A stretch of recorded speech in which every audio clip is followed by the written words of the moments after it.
Hola a todos, en este video vamos a revisar algunos aspectos generales de los fenómenos de transferencia de energía.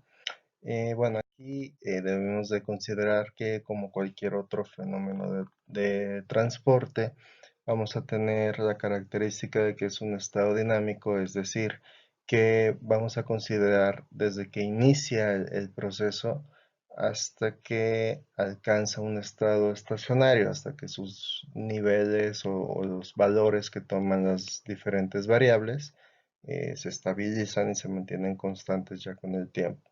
Entonces, en ese inter, en que alcanzan un estado estacionario, aquí es donde aplican los fenómenos de transporte. Y en el caso del transporte de energía, lo que determina la fuerza impulsora tiene que ver con que exista una diferencia de temperaturas. Es la condición necesaria y suficiente para que tengamos un fenómeno de transporte de energía que básicamente se va a expresar a través de calor.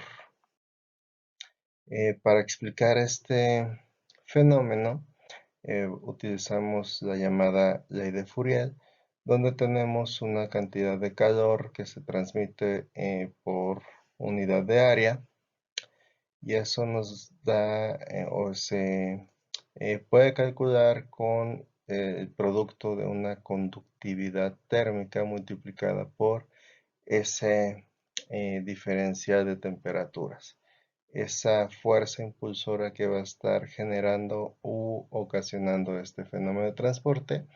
Aquí es importante considerar que al ser una transferencia de calor, básicamente lo que va a determinar el qué tan rápido o qué tanta energía se transfiere es justamente qué tan grande es la diferencia de temperaturas. Y este fenómeno se va a dar siempre que exista esa diferencia, obviamente conforme pase el tiempo, si no hay una fuente que esté suministrando energía o que esté retirando la energía en alguno de los extremos, van a llegar a un equilibrio térmico, y en cuanto tengan la misma temperatura, que esa es la condición para el equilibrio térmico, se detendría el fenómeno de transporte. Para hablar un poquito más o para profundizar sobre la conductividad térmica, pues básicamente tiene que ver o se relaciona con esa facilidad que tienen los materiales para transmitir el calor. Y aquí vamos a encontrar diferencias dependiendo del estado de agregación que tenga nuestro cuerpo. Por ejemplo, si es gas, si es líquido, si es sólido, va a ser un poquito diferente cómo se manifiesta la conductividad térmica.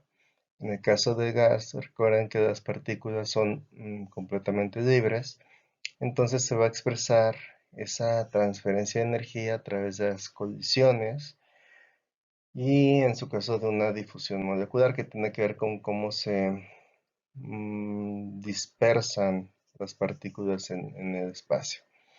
En el caso del líquido también tenemos un caso similar. Aquí acuérdense que las partículas tienen mucha libertad, pero las fuerzas de cohesión entre las moléculas todavía son importantes, y eso determina pues, que tengan propiedades que conocemos de los líquidos. En el caso de los sólidos, ahí la conductividad se va a expresar a través de las vibraciones que se van a transmitir de átomo a átomo. Recuerden que en un sólido los átomos van a tener una posición fija, básicamente.